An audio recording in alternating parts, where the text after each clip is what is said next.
Drama की main lead है नानी, जो लुक वाइज अगली है, इसलिए वो अपने आप को बैक स्टेज पर्सन मानती है। उसके अगले लुक की वजह से ना ही उसे कोई जॉब पर रखता है और ना ही कोई उसका बॉयफ्रेंड बनता है। नानी फील करती है कि लोग बस प्रीटी और ब्यूटीफुल गर्ल्स को ही लाइक करते हैं। इस वर्ल्ड में अगली गर्ल्स की कोई भी वैल्यू नहीं होती है। नानी के 2 चाइल्डहुड फ्रेंड होते हैं, जिसमें से एक है ब्यूंटर, जो बहुत स्वीट एंड केयरिंग है और नानी के लिए ऑलवेज वरीड रहता है, और सेकंड है मीजू, जो पेरिस में रहती है। वहीं इस ड्रामे का सेकंड मेन कैरेक्टर है सीगुन, जो बहुत हैंडसम और पॉपुलर है, जो ऑलवेज सिर्फ ब्यूटीफुल गर्ल्स को ही डेट करता है और एक फैशन डिजाइनर भी है। नानी सीगुन को सीक्रेटली लाइक करती है, बट कभी भी सीगुन से कन्फेस नहीं कर पाती है, क्योंकि वो बहुत अच्छे से जानती है कि सीगुन सिर्फ पॉपुलर और ब्यूटीफुल गर्ल्स को ही डेट करता है। सो वो अपने अगली लुक होने का सारा ब्लेम अपनी मॉम पर लगाती है। सो उसकी मॉम उसे बहुत पुरानी मैजिकल रिंग देती है, जिसको उसकी मदर, ग्रैंड मदर, यहाँ तक कि ग्रेटर ग्रैंड मदर भी यूज कर चुकी होती है। उसकी मॉम बताती है कि जिस बॉय को तुम लाइक करती हो और वो बॉय अगर तुम्हें ये रिंग पहना दे, तो उससे तुम वो लड़की दिखोगी जिसे वो लाइक करता है। तो नानी सीगुन को ये झूठ बोलकर अपने साथ ले जाती है कि मैं आज तुम्हें उस लड़की से मिलवाऊंगी जो बहुत ही ज्यादा ब्यूटीफुल है। और बस बातों बातों में सीगुन को ड्रिंक लाने के बाद नानी सीगुन से अपनी फिंगर में वो रिंग पहनवा लेती है।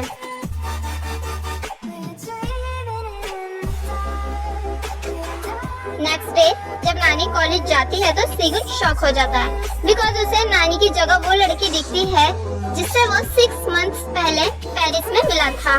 और बस फर्स्ट टाइम देखने के बाद से ही सीगुन को उस लड़की से वन साइड लव हो गया था। सीगुन नानी को जानने की कोशिश करता है और बस धीरे धीरे दोनों के बीच फ्रेंडशिप स्टार्ट हो जाती है। सीगुन को नानी बहुत ही ज्यादा ब्यूटीफुल लड़की दिखती है, बट रियलिटी कुछ और ही होती है। एक दिन सीगुन नानी के घर जाता है, जहाँ उसे रियल वाली नानी मिलती है। सीगुन उसे देखकर शॉक हो जाता है और उससे पूछता है कि तुम यहाँ क्या कर रही हो। तो रियल वाली नानी उसे बताती है कि वो नानी की बेस्ट फ्रेंड है। तो सीगुन उससे फ्रेंडशिप करता है और उसे मिलने के लिए बुलाता है, ताकि ये जान सके कि उसकी बेस्ट फ्रेंड यानी नानी को क्या क्या पसंद है और क्या क्या नहीं। एंड लास्ट में जब वो दोनों घर जा रहे होते हैं तो सीगुन रियल वाली नानी को एज ए थैंक्स के तौर पर एप्पल्स लेके देता है। जब वो एप्पल्स सिलेक्ट कर रहा होता है तो वो सिर्फ प्रीटी एप्पल्स को ही सिलेक्ट करता है। तो नानी सीगुन को हटाकर खुद एप्पल सिलेक्ट करती है और वो सिर्फ अगले एप्पल्स को सिलेक्ट करती है। वो बताती है कि लोग बस प्रीटी वन को ही लेते हैं, जबकि अगले apples better than chemical covered Apple. नानी की इन बातों से सीगुन नानी से इम्प्रेस होने लग जाता है। तो अब नेक्स्ट डे मैजिकल रिंग वाली नानी और सीगुन डेट पर जाते हैं और एक दूसरे को बहुत अच्छे से समझते हैं, एंजॉय करते हैं एंड बहुत सारे प्रॉमिस भी करते हैं। मतलब सब कुछ सही चल रहा होता है, तभी आ जाता है बीच में ट्विस्ट। आपको याद होगा मैंने स्टार्टिंग में बताया था कि नानी के 2 चाइल्डहुड फ्रेंड होते हैं, एक ब्यूंटा और एक मीजो, जो पेरिस में रहती है। तो मीजो वापस कोरिया आ जाती है। शॉकिंग बात यह है कि मीजो वही लड़की है जिससे सीगुन पेरिस में मिला था, और ये बात अभी नानी को पता नहीं होती है। मीजो के वापस कोरिया आने का रीजन ये है कि मीजो को नानी से अपनी राइट डायरी वापस चाहिए होती है, बिकॉज उस डायरी में एक लड़के का नंबर है जिसे वो लाइक करती है। और गाइस वो लड़का और कोई नहीं सीगुन ही है। एक्चुअली जब वो दोनों पेरिस में मिले थे तो मीजो को भी सीगुन अच्छा लगा था और सीगुन ने मीजो को अपना नंबर दिया था, जिसे मीजो ने अपनी राइट डायरी में रखा था और वो डायरी नानी के पास रह गई थी। इसी बीच सीगुन अपनी एफबी प्रोफाइल पर नानी के साथ पिक लगाता है, जिसको लगाने के बाद पूरे कॉलेज में ये बात ब्रेकिंग न्यूज की तरह फैल जाती है। वो पिक जब नानी का बेस्ट फ्रेंड ब्यूंटा देखता है तो बहुत जेलस फील करता है। इसी बीच मीजू सीगुन को कई बार कॉल करती है, बट सीगुन फ्रॉड कॉल समझकर उसकी कॉल को उठाता नहीं है।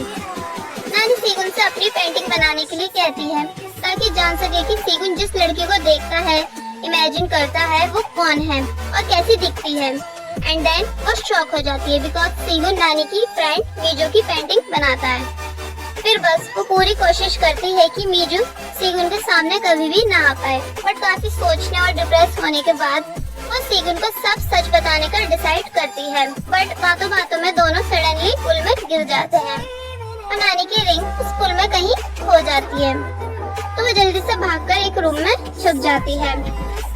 सीगुन नानी को सब जगह ढूंढता है और ब्यूनटाई से भी नानी को ढूंढने के लिए कहता है।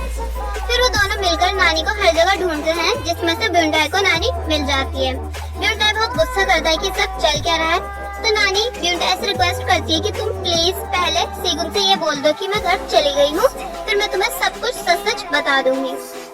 फिर ब्यूनटाई नानी के खातिर सीगुन से झूठ बोल देता है कि नानी की तबीयत ठीक नहीं थी और वो वापस घर चली गई है।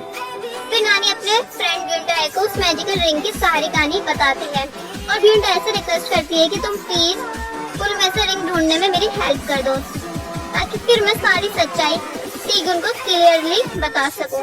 अब सीगुन बेचारा नानी के खातिर पुल में से रिंग ढूंढने की कोशिश करता है।